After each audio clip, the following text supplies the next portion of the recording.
And here we are. I think it's 5 o'clock. Yeah, 5 o'clock, right on the button. Hi, everyone. How is everyone? A little light on the subject, don't we? Anyway, I don't want to turn it that way because there's that very annoying light. I don't have my overhead on because, I just haven't gotten up to do that. Hi, my name's Isla Brock. I'm a certified hypnotherapist. This is Live at 5 with Most Things Hypnosis. Today is just, today's been a good day. It's been a really good week this week, actually. I am in a play. It's called The Norma Conquest. It's at the Ice House Theater in Visalia, California. We open September 15th. Please, if you are watching this, and it's the weekend of September 15th, love for you to come that weekend. That helps fill up the other weekends because then you can tell 2 people and they'll come. But we're showing for the next 3 weekends, that weekend and 2 more weekends after that. So it'll be 9 performances. I get to play. First of all, the play is about Norma Desmond. It's a parody, a comedic parody from the 1950 movie Sunset Boulevard with Bill Holden. And at the end of that movie, Joe dies. He gets killed by Norma Desmond. And this play picks up where that left off. Well, it's comedy, of course. It has just a little bit of flair. Ron Watkins, the author, he wrote this play. Anyway, I'll get to meet him in about a week or so. But that said, it has some really good scenes. It's got some great, amazing actors that I get to play with, and I'm in a fight scene for the fun, right? And then I'm learning how to do the foxtrot as well. I play at the beginning in Act 1. I play Kitty Carlisle, and there's a game show called To Tell the Truth, kind of a mimic of The Tell the Truth from back in the 50s and 60s. And I guess Kitty Carlisle was a regular on that show. And then I'm in Act 3 and I play Nancy Reagan. And that should be a fun-filled scenes that I'm in. So anyway, I encourage you, go see, if you're far, drive here. If you're like in LA, come on up and just spend the weekend and just, you can get a sleeping bag and stay in my office or something. I'd love for everybody to come see it. It should be a lot of fun. Well, it is going to be a lot of fun because right now it's a lot of fun just being in rehearsals. We're off tonight, so we'll go back, and I'm still learning my lines. I'm about 95, 97% there. I just get flubbed on some of my cues. So, and then, they want you to memorize exactly as the author intended. So, and I don't know, for some reason, I know the sentiment. I just want to say the sentiment, and that's not how we're supposed to do it. So, all right. So anyway, back to Most Things Hypnosis. But first, I'm going to talk about R.A.S, which is the reticular activating system of the brain. And we'll talk about that in just a moment, briefly, and then I'll be going. But first is Hippocrates. Very way back when, a famous philosopher, I'm not sure what else he did, probably writer. He says, before you heal someone, ask him if he's willing to give up the things that make him sick. Now, I don't heal. Maybe Hippocrates was a doctor. Anyway, I don't heal people. But if you're in the business like I am of helping people, so even you can replace the word with heal to help. Before I help someone, I need to be willing to ask. I need to ask my client if they are willing to give up the thing or the things that made them sick in the first place. That's a really good thing. I thought it was pretty cool. And as far as weight loss goes, I do have a weight loss program, but I've decided I'm never going to get down to my original weight. And I'm okay with that. I mean, after all, 8 pounds, 3 ounces is probably not realistic anymore. That's my arm, perhaps.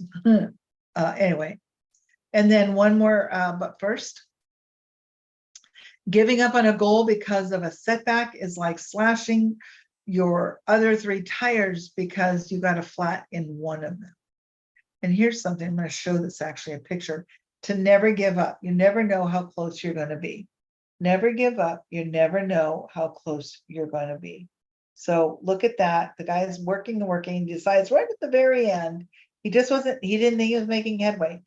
Keep moving forward. Don't give up. Keep going. Don't give up. Oh, there was another picture here. Here's a picture of the set they're building for our my play, the play that I'm in.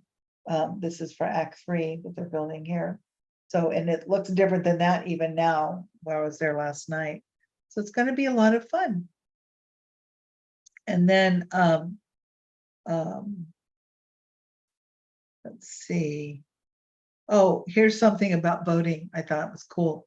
So take $500 in cash and put it in an envelope and mail it to yourself. What? You don't want to do that?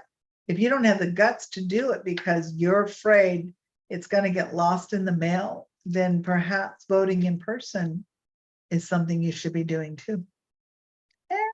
Just putting it out there, just putting it out there, you know, whatever.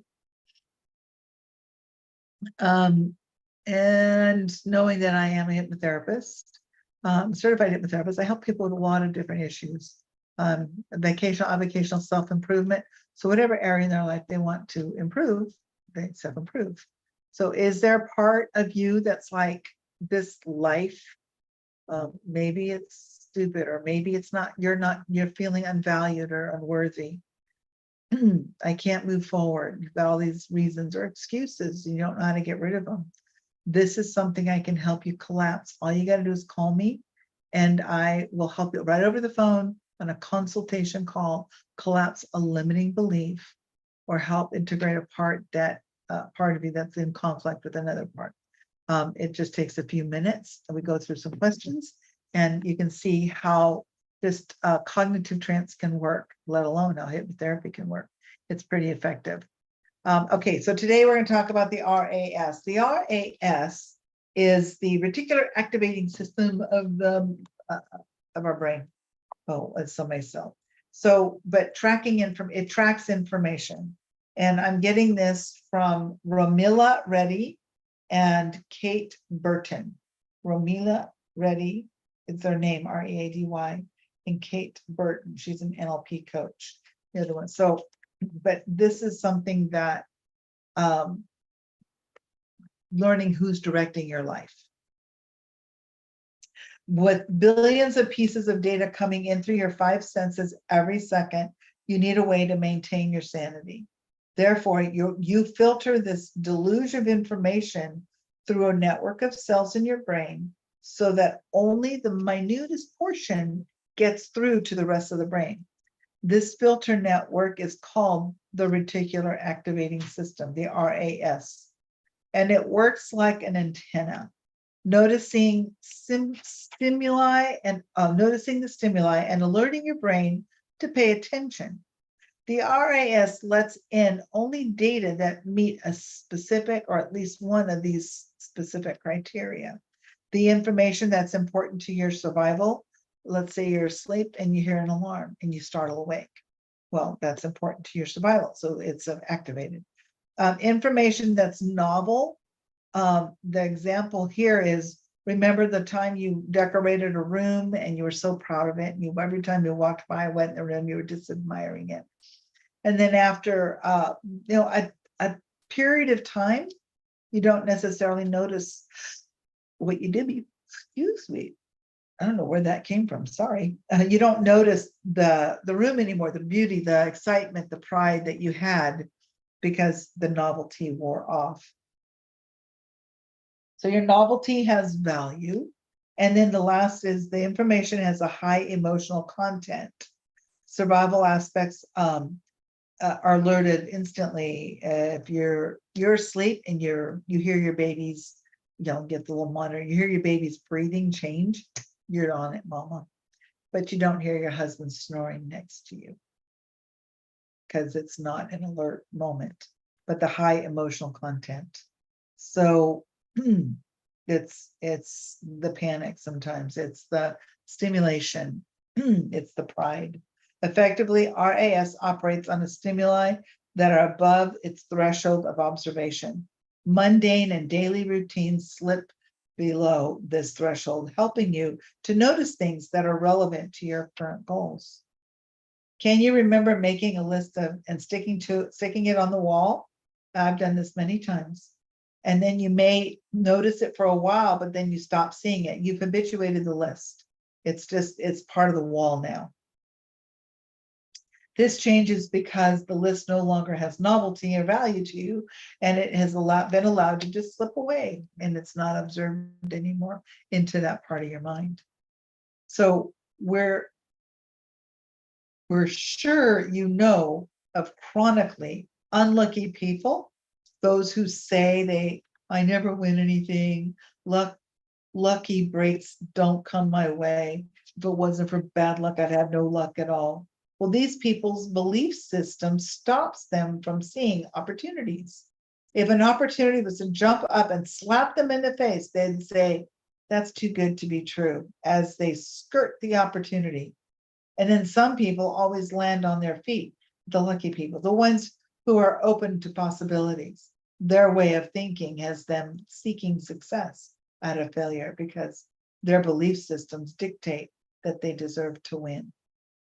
So your beliefs affect your threshold level of the RAS. Someone who believes that they're a poor speller may not see an advertisement for a reporter's job. But even though this shortcoming can be helped with spelling technology, they may be better at investigating stories than people who don't have a hang up over their spelling abilities who apply for the job. So just being aware of your beliefs, which are essentially assumptions that you hold to be true. You can identify how these beliefs may be stopping you from achieving your goals.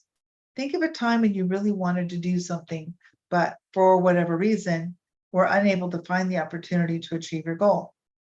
Now examine your beliefs. You may discover that these beliefs were stopping you from noticing openings to help you achieve your goals.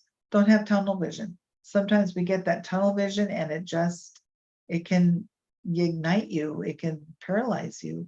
You can do what? Yeah, you can move forward. And that is today's topic. Very short, very simple, very sweet. I'm going to go learn lines now, or maybe go eat something. I think I'm hungry. But nonetheless, I hope that you all have a fantabulous weekend. I'll be back again. And I know these don't get watched by a lot of people, and that's okay. People wonder often, why do I do it anyway? Well, I'm setting up a legacy for my family, for my future family. They can see who I am. If they don't get to see, they at least, there's these videos about, me, my children, their children, maybe their children's children. They'll have some idea who I was, what I do, how I do it, and that, maybe that'll be some sort of an influence, positive influence for them. Anyway, take care, everyone. I look forward to next week. As always, stay in touch. My email address is at the bottom here. On Zoom, it's down here. Maybe it's down here on YouTube as well. I don't know. Take care, everyone. I'll see you, or you'll see me. I'll be back next week. And I look forward to another 15-20 minute segment of how hypnotherapy can help you.